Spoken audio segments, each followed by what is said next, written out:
What I thought I'd do today is something that I don't have a chance to do very much, which is to share with you the words of the scholars and the words of the people of Little Liberia that actually inspired me and inspire me every day to keep on researching this fascinating story.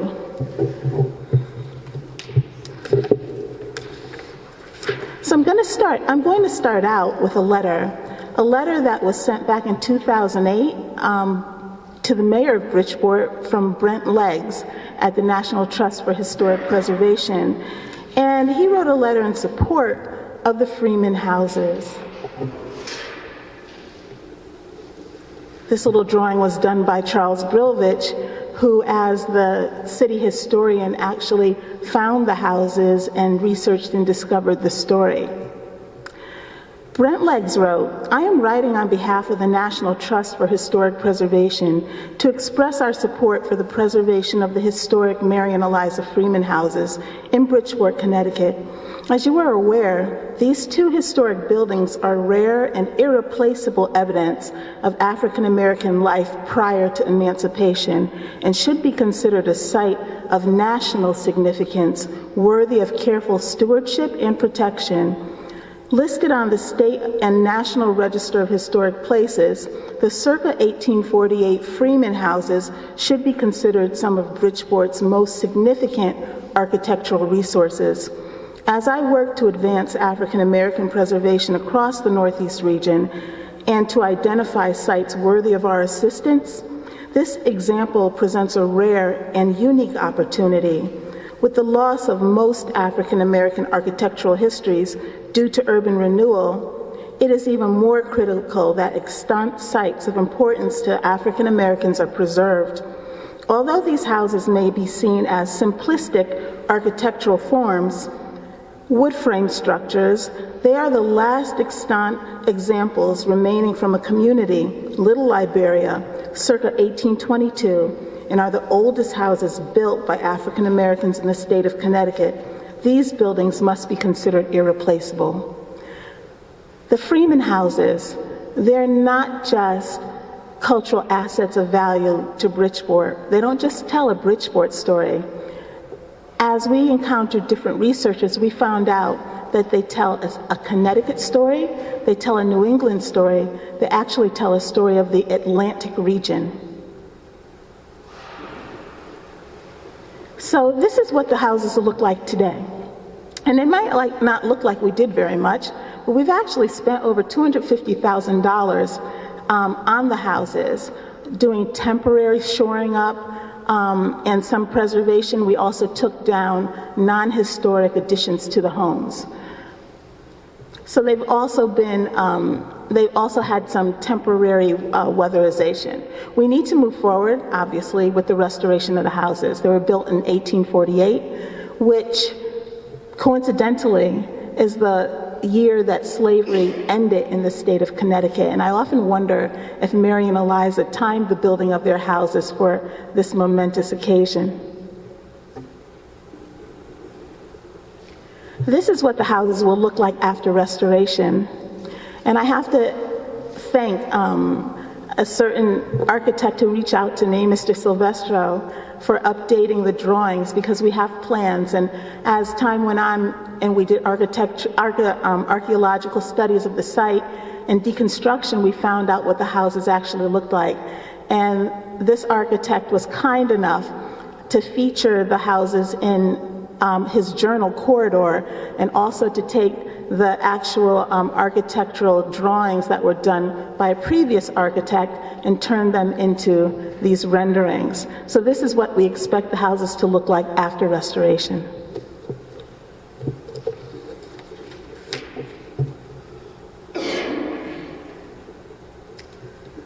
This is the way that we usually look at ourselves, where we're located on the globe. But we found out that the people of Little Liberia, they actually called themselves their settlement Liberia. Looking back in time, we call them Little Liberia to sort of separate them from Liberia, the nation, to distinguish between the two.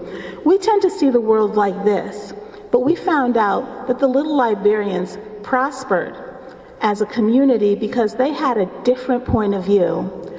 So at this time, I'd like to read a little bit written by a scholar, Jamila Moore Pugh, who's out in California at the State University of California. And as a doctoral candidate at the University of California, she wrote a dissertation that had an impact, a strong impact on our research and also on our understanding of the significance of these places. And so I'll read her words. She starts out with a quote, and this quote is taken from 1841, and it says, "Bridgeport is a handsome place, and the people know how to entertain strangers." They're actually referring to the Little Liberia. I think that the Connecticut State Colored Temperance Convention next year ought to be held there again, as I do not think that it was generally known. She goes on to state, "Indeed, the story of how Black and Native Americans from throughout southeastern Connecticut, Virginia, Maryland, New York, and the West Indies transformed an isolated, undesirable part of town into a thriving peri-urban multi-ethnic enclave in the early 19th century is generally not known to many contemporary residents, not known to Connecticut at large. The lack of historical data on Bridgeport's pre-19th century community of color in conventional city and regional archives has rendered their legacies of freedom, entrepreneurship, and cultural innovation invisible to our present landscape." The words "invisible to our present landscape," after discussion with Dr. Pugh, made us realize that we needed to make Little Liberia visible again in this century. And I asked her, I said, "This is wonderful that you've had this dissertation that's about 600 pages long, and Charles Brilvich has done so much research, and we found out Keith Stokes, who's a descendant of Little Liberia, has research as well." I said, "How do we make this information accessible to the people who actually live and work and pray in this area? How do we take the marvelous scholarship that academics have done up on high in university and bring it to people, return it to people so that it's made part of their culture and part of their feelings of self-esteem again?" And she thought about it a while, and she said, "Well, how about an exhibit?" So you're going to see renderings and paintings throughout this talk and in the PowerPoint that are actually now part of our exhibit. We threw out a call to artists. We put them together with the historians. They listened to the story. And we said, how would you show this? How would you reflect this through your art, through your soul? And they created the most beautiful pieces of art. The people who became artists for the exhibit, they represent places as far as Nairobi, Kenya, to the block next door. So Dr. Pugh goes on to say about the exhibit that she wanted to involve the senses of people once again. She said, "In retelling the story of Little Liberia, scholars and public historians have been aware that it is not just the telling of the story of what happened in one place at one time, but rather it is the telling of many stories that shaped the site, and how the site was connected to many other places throughout the Atlantic world by land, sea, and concepts of freedom. From nearby Derby, Connecticut to New Bedford, Massachusetts, Little Liberians like Mary and Eliza Freeman were deeply connected to a wider Black Atlantic community that was boldly and bravely seeking to create new opportunities for Black and Native American citizenship outside of the denigrating contexts of slavery and servitude. As such, this exhibit will engage artists to tell about new pathways to freedom." So one of the things that surprised me, one day I was just coming from UMass Amherst because actually back in 2008 we had a charrette, and the landscape architecture school there, the graduate students did extensive research into the South End. And as I was driving back feeling really happy about the research they had done about our community and thinking about where we might go from there, I get a call, and the woman on the other side of the phone, Dr. Jamila Moore Pugh, she said, I understand that you have a little Liberia community. And I immediately said, a little Liberia community? And she said, yes, I was wondering if yours had any artifacts. And I said, well, ours has 2 houses and probably archaeological artifacts underground. She said, amazing. She said, because all of the other, and I'm still mind-boggled, other Liberia communities, she said, nothing of them remains. And so we talked. As it turns out, there were other Liberia communities with Liberia in their place name in Connecticut and other places in the United States, in Mexico, in the Caribbean.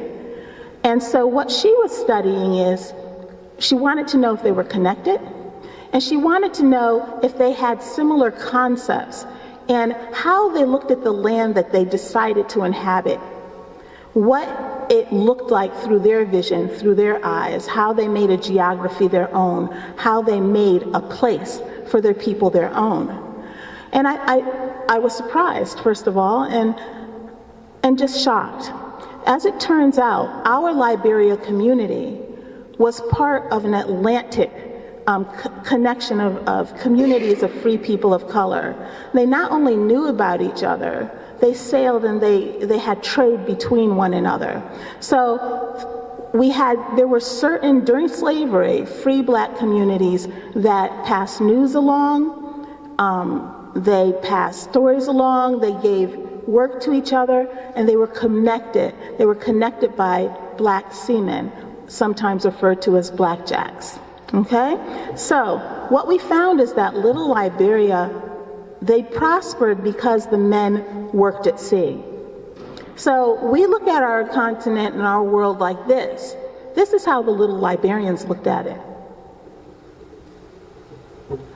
If you look at this, the Atlantic looks more like a big lake. And they sailed between the Americas and Cape Verde in the Caribbean to do trade of all kinds, to work on vessels that they owned and that they didn't own in order to bring money back. So in the days during slavery, the sea on ships, that was the one place where black men could make the same amount of money as white men. And so black men disproportionately served on these, what we look at now as tall ships. And they brought the money back home, where the women invested it, ran businesses, developed the real estate. And so it had a cultural impact, and it had a strong impact on how people of color saw themselves as individuals, as their identity of black people in that time. Oh. Okay. So one of our artists, he expressed their relationship to the sea with this abstract painting, which he calls Luminous Seas, because they saw the water a different way. There was supposed to be another slide there. Let me check and see if it followed.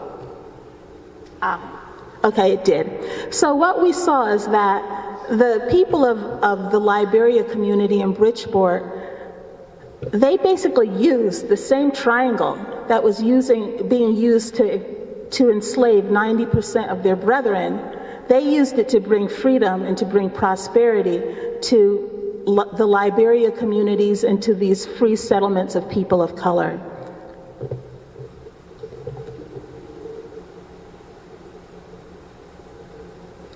They sailed on vessels like this. This is a schooner, it's the Ernestina, which brought many, many Cape Verdeans to our shores. And when we think of the age of sail, many people don't really think of black people, but about 20% of people sailing on any ship at that time, under any flag, were people of color.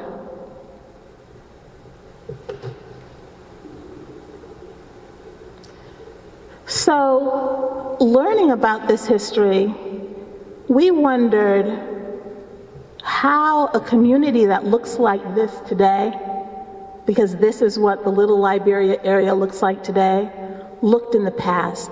And this is what the historians helped us see. They also helped us see that by uncovering manuscripts and different kinds of documents that had been lost to us. They have been in archives for years and years, for centuries even, but somehow, as the concept of Black people shaped as somehow inferior people, or as we came to develop our cities and pave over and build over these communities, we lost sight, and not only lost sight of these communities, but we even forgot that there were documents that talked about them, and the landscapes that we're familiar with are landscapes like this.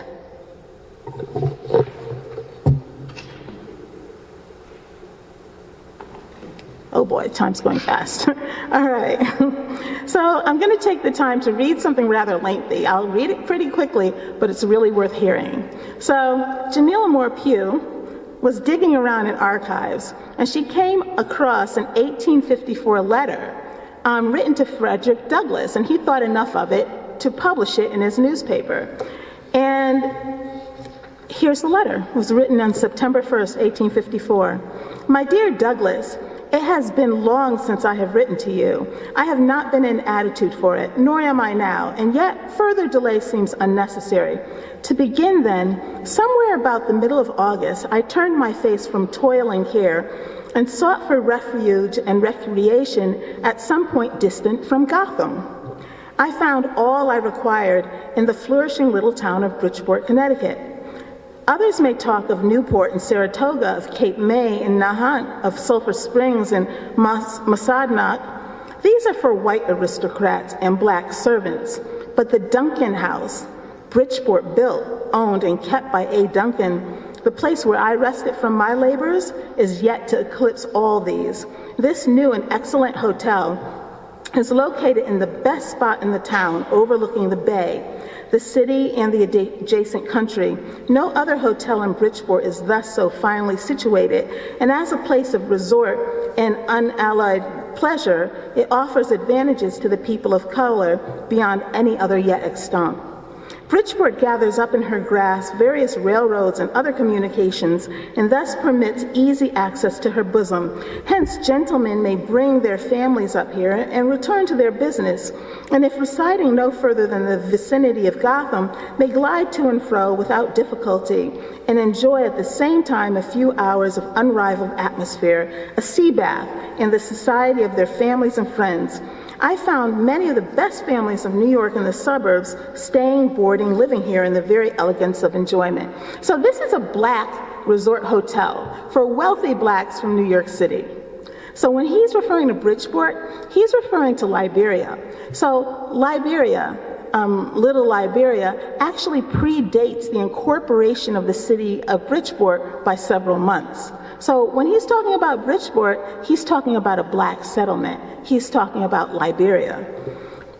There is another and weighty reason why Bridgeport should be, especially a place of resort for people of color. Besides its equidistant position from the big cities, notwithstanding its healthy location and accessible position, Bridgeport is not a fashionable place of resort for the whites. Hence, it should be for Blacks. It is quite time we ceased following on the heels of the whites in all we do, rendering ourselves thereby baboons and apes rather than men and women. No class suffers so much as we do for the monuments of our own independent doings. Let us execrate that foolish pride so prevalent among us, to assimilate, to approach toward, to merge into the whites. It is to us everything, the great desideratum. Whites now rule and reign. In Bridgeport, the Blacks may reign. This, then, is the spot for respectable colored people. Let them never play the tail part anywhere when they can play the head. This is not fashionable for whites. 'Tis too nearby. Let it be so for Blacks. But here I am in the Duncan house, 'tis evening. The croton, yes, the croton has nicely laid the dust and sent a refreshing softness through the green trees and air. Trees and air surround every house here. Every householder has been for the last half hour with hose and pipe in hand, sprinkling from his front lawn and streetway, and the whole town is redolent with freshness. The emissions of aroma from the flowers beneath our windows and the chirp of insects, shoes' faces are veiled in the shades of night, so low, so gentle, so natural as it comes up trembling on the night air, lest it disturb the repose of nature, contrasts strangely enough with the effluvia and unnatural clatter of a busy city. The hour has passed, seemingly in light chit-chat. Though entertaining and of interest, I, Ethiop, which happened to be the name of the correspondent, am seated in the midst of the spacious drawing rooms of the Duncan house with the wife of a returned Californian whose pockets are well o'erlaid with gold and buttoned closely up to one side, and the Duke of Haiti, George Francis, on the other, surrounded by a galaxy of fine ladies and gay men. The sound of music goes out onto the balmy air, while the bass of the billowy ocean mingling in its loud pealing notes make a harmony that ascends away up to heaven. A young lady is presiding at the piano, the light guitar touched by a gentleman, while each listener is sufficiently appreciative and drinks in the soft and soothing strains. Here, music is not a waste, not thrown away.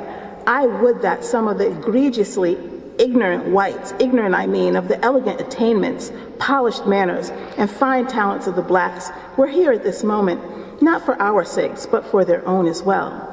The colored people of Bridgeport are in an improving condition. Many of them are doing well, owning and living in their own snug and comfortable houses, and engage in proper employments. It is a truth that should force itself upon the attention of colored people in the large cities, that throughout the towns of Connecticut, there is owned by colored people a house for every 5 inhabitants. They are also moving earnestly and vigorously in behalf of their rights in this state, which state, in her shame, she has wrested from them. A meeting for the election of delegates was held during my stay here, and strong and praiseworthy measures were adopted to ensure the object in view. Able and energetic men whose minds are not a brook within the narrow limits of selfishness, are here. Thompson and Collins and Francis and Burr and Duncan are here, and others whose zeal are equal are also here, and will form a lever that will place Connecticut on her proper foundation. Speaking of employments and enterprise, quite an old colored man was passing one afternoon the Duncan house with a large and elegant spyglass in his hand. Ours was too dim at any focus for Long Island shore, and one of the boarders, a lady, could not resist the temptation of a look through the old man's. He was accordingly hailed and politely offered his glass. I was satisfying their curiosity through the glass. I was satisfying mine through the old man, the result of which is soon to be told. He was an unloader of coal vessels, or in other words, a stevedore, and used the glass to scan the ocean's bosom for vessels ere the naked eye could discern them, and thus boarded them while far out upon the sea, and bargained to unload them long ere they arrived at port. As I looked at the man, standing as he did in the majesty of age, and listened to his story, I instinctively exclaimed, "Here is enterprise not to be surpassed, not to be sneered at. It is proper to say that the stevedores, many of them in Bridgeport, are white men, Irishmen. These wait upon the shore till vessels arrive at the wharf. The best truckman in Bridgeport is a colored man. The best barber is a colored man. And the last, the most extensive and best fancy store in the town is kept by a colored man, and that man is George Francis, the history of whose career is not a whit behind that of P.T. Barnum, and must someday be written for the benefit of colored youth. Francis is not only a man of ability, learning, and integrity, and of comprehensive business views and extensive operations, but is also a nephew of His Imperial Majesty Suluk I, Emperor of Haiti, and hence Duke of Port-au-Prince, than whom a finer man or a more social companion does not exist. He is, of course, the center of the best circles who cluster here. I went on Sunday morning to hear one of the most distinguished and eloquent divines in a place so called, And the afternoon, I heard the Reverend Leonard Collins, a man of color, and I declare to you that the soundness of views and the originality of thought, deep pathos and fine elocution, this black man has far exceeded this white man, as a camel does a jackal. I speak not irreverently. Reverend John Thompson gave in the same church a powerful discourse, also in the evening. Many things of worthy note transpired, and many I saw during my stay in Bridgeport, which I would tell you of, but I must defer till another time. Perhaps shall I sojourn again thither, and I have written too much already. Permit me only to say, there is directly opposite the Duncan House a neat little school taught by Mr. Baker of New York, a very competent and worthwhile young man.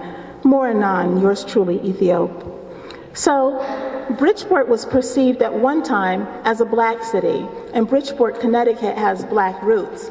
And what we found from that, very interesting, is that the self-perception of blacks in Bridgeport is that they've been poor and they've always been poor. This community was prosperous, and when Mary Freeman passed away, the only person who had more money than she was P.T. Barnum. So blacks in Bridgeport weren't originally poor, they were in fact made poor. So this is what we see today. We wondered what it looked like then. That was Little Liberia back then. This is an artist rendering as part of our art exhibit. An illustrator, John Wright, put together this using maps and working with Charles Brilvich.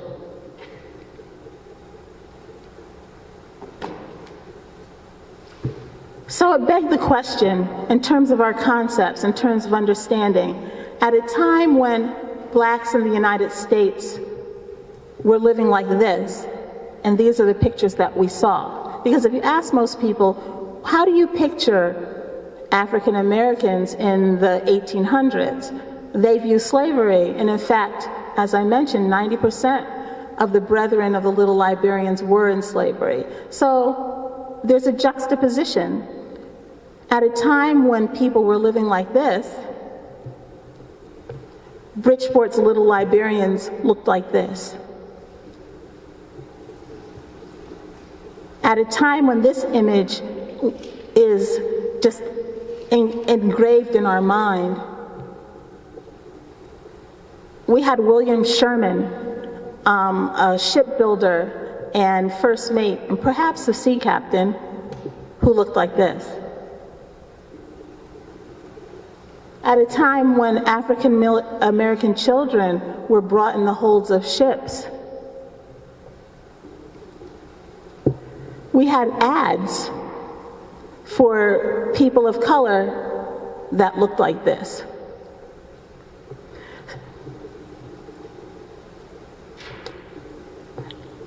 The Frederick Douglass letter let us see that and envision a little Liberia that is illustrated in yet another piece by John Wright.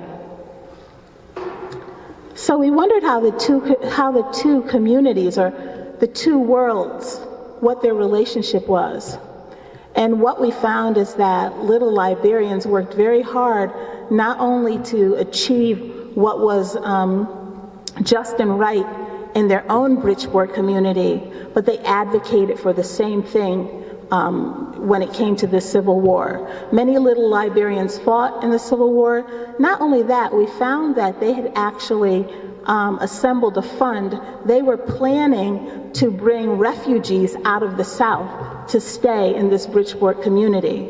We also know from the work of Keith Stokes and his research on his own family history that Bridgeport's Little Liberia is one of the oldest, if not the oldest, free community of color in New England.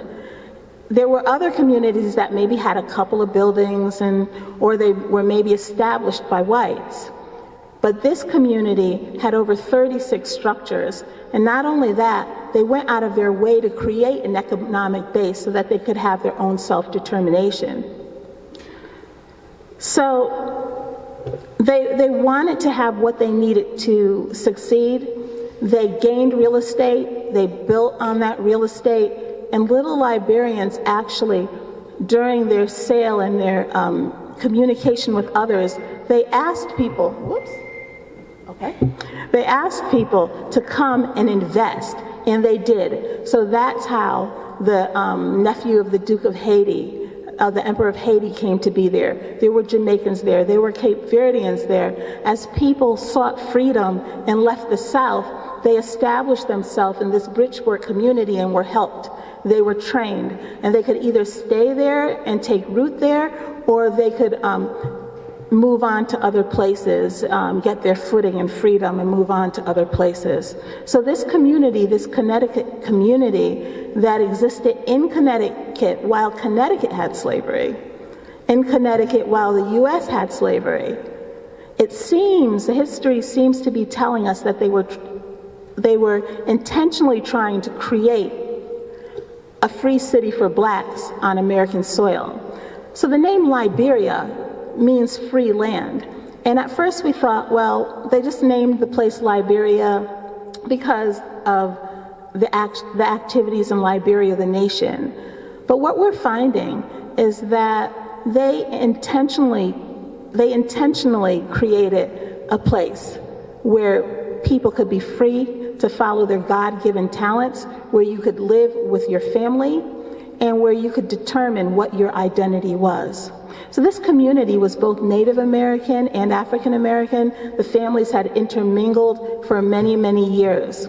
We find people who were free people in Connecticut, but who were living in poverty in other areas like Trumbull, coming to this part of the state, to this city, to make it free and be able to live with dignity.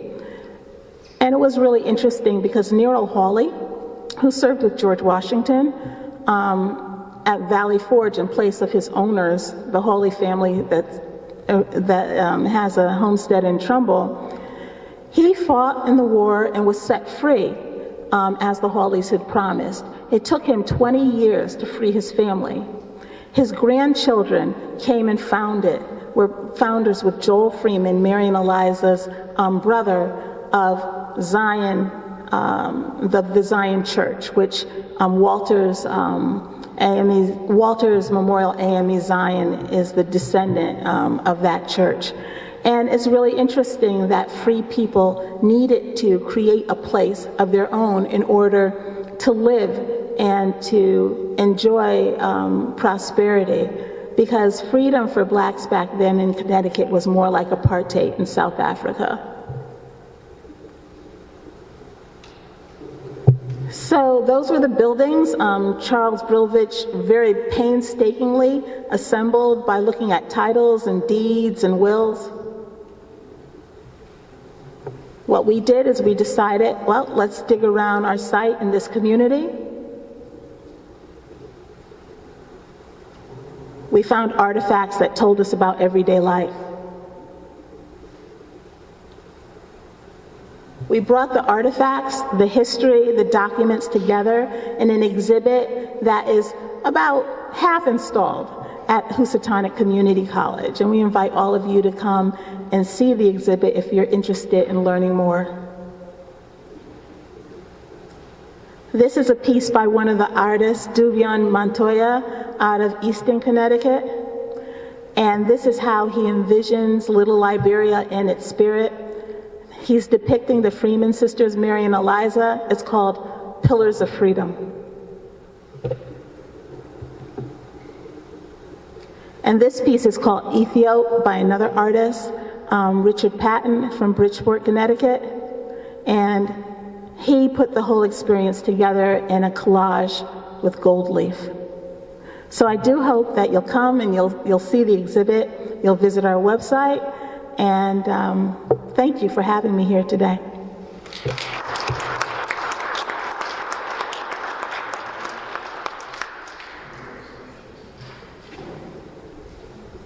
I used up all of the time, but if you have questions, you're welcome to ask.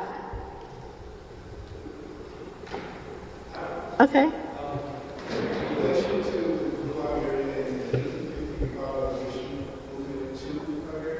I'm sorry, can you speak up? I'm a little congested too. Is there any relationship between recolonization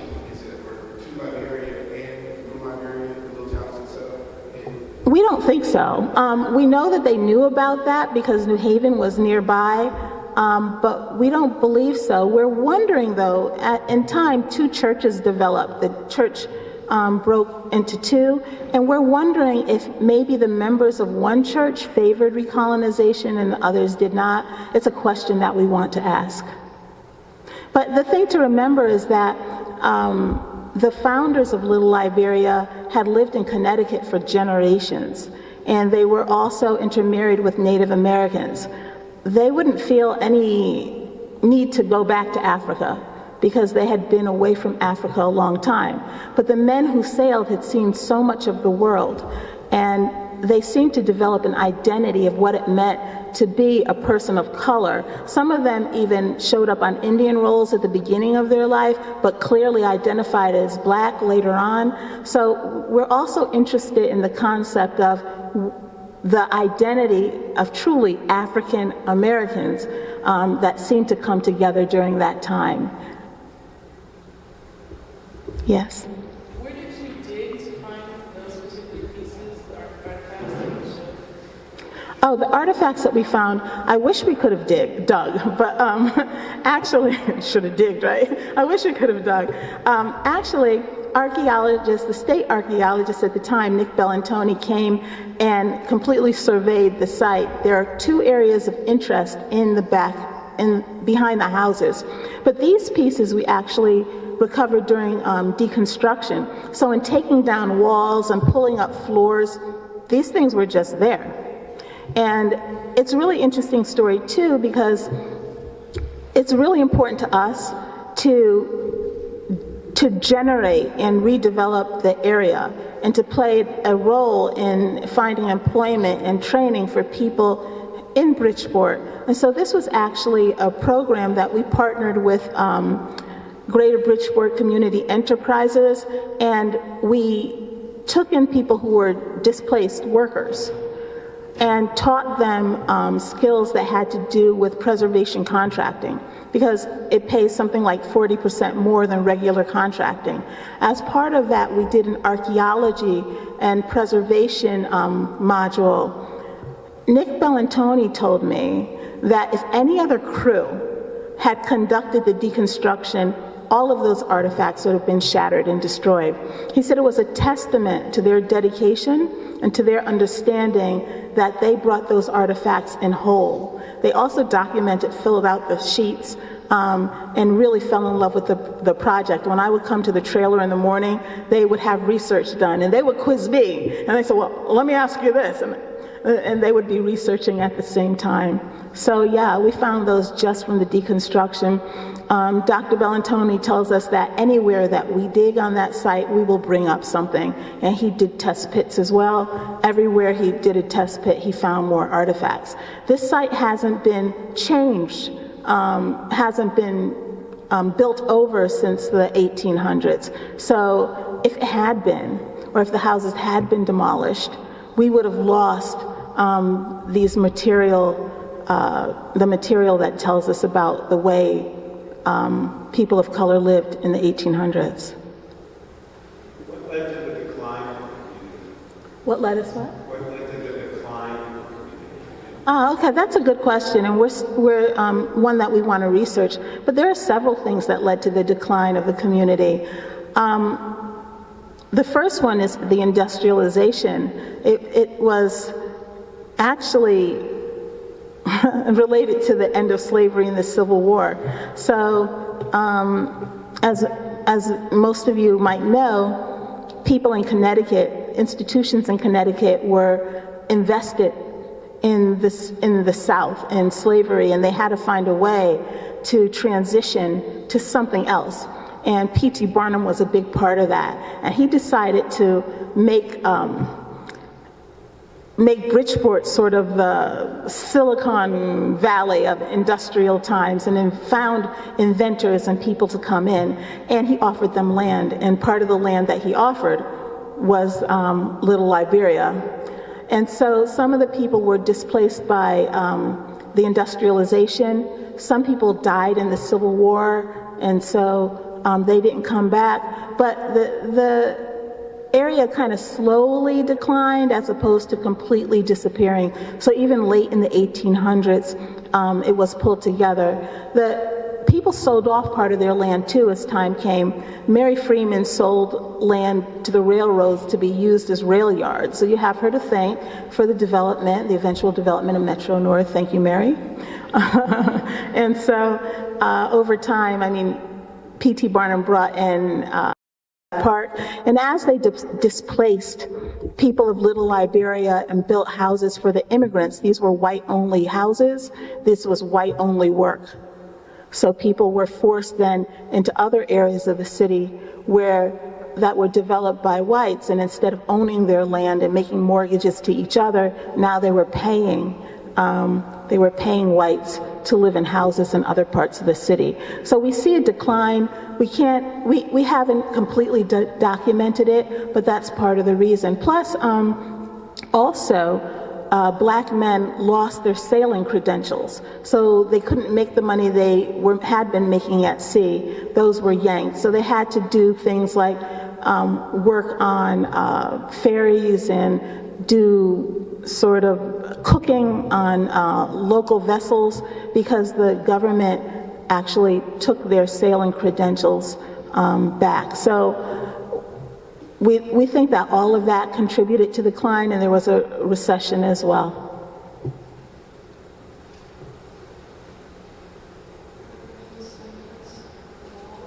I'm sorry, I can't hear you.